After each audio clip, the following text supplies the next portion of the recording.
I remember the slam of the door more than the words. My father's voice still echoes, "Pack your bags. Failures don't belong here."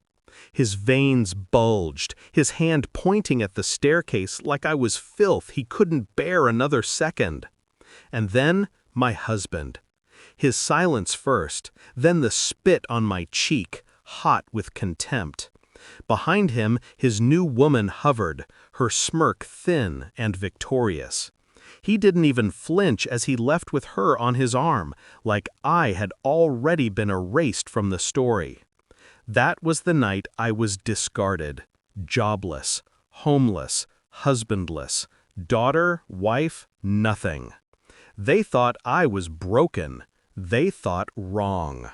When I met him, I believed in loyalty. He was charming, hungry for success, always looking at me like I was the prize he'd been searching for. I fed his ambition. I believed we were building something together. Long nights, shared dreams, whispered promises under cheap bedsheets. I didn't see it then, but he was studying me, even as I was loving him. Every decision I made, every contact I had, every step forward in the company, I was the ladder and he was climbing. And my father? He adored him, said my husband had more drive in his little finger than I had in my whole body. I laughed then. I don't laugh now. It was the perfume first, not mine, sweet, cheap, lingering on his collar. Then the late meetings, the quick silences when I walked into a room, the unlocked phone left face down on the counter. But the proof wasn't perfume or whispers. It was one text, one careless, arrogant text left flashing on his screen. "She's almost finished. Soon the company will be ours." Ours. Him and her, not me. That was the night my heartbreak turned into steel. I didn't scream. I didn't confront. I didn't even cry. I smiled. I kissed him on the cheek. I asked how his day was. And then I began my work. What he didn't know, what none of them knew, was that I wasn't just an employee of the company. I was the silent owner. My name never appeared on the glossy brochures or press releases. I had hidden my shares under a trust, an old trick taught to me by a professor who once said, "Power works best when it's invisible." They thought I was powerless, but I owned the very floor they walked on. Step 1, paperwork. Quiet, boring, legal. I shifted assets, froze accounts, created contracts with teeth so sharp they bled anyone who tried to bite. The beach house they thought was a family investment? Mine alone. The offshore account my father bragged about funding? Transferred. Every thread of money they'd woven around me unraveled in my hands, and I wound it back around my own wrist, tighter, controlled. Step 2, the company. My husband's promotion depended on my father's signature, and my father's trust in him was absolute.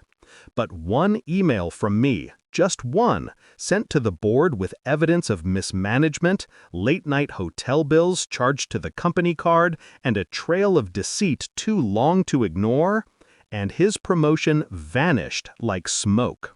Step 3, silence.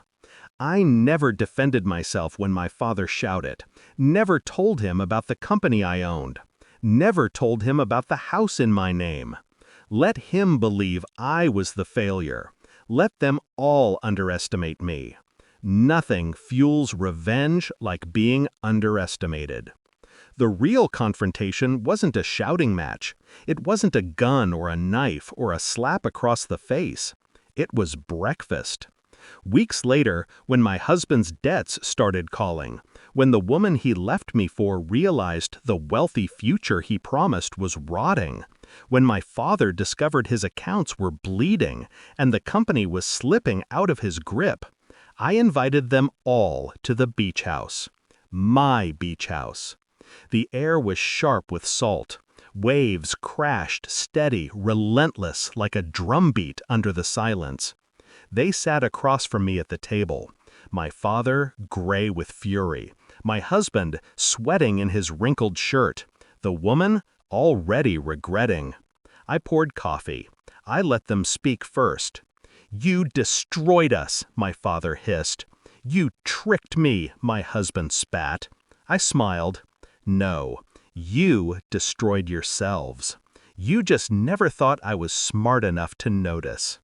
And then I laid it all out. The contracts, the ownership papers, the trail of lies. One by one, like cards on the table, each revelation slicing deeper. My husband's jaw clenched when I revealed the board had stripped him of every title. My father's hands trembled when I revealed the company was legally under my control. And the woman? She stood, eyes darting, already planning her exit. I didn't raise my voice. I didn't need to. The silence between each word was enough to suffocate them. By the time I finished, they weren't looking at me.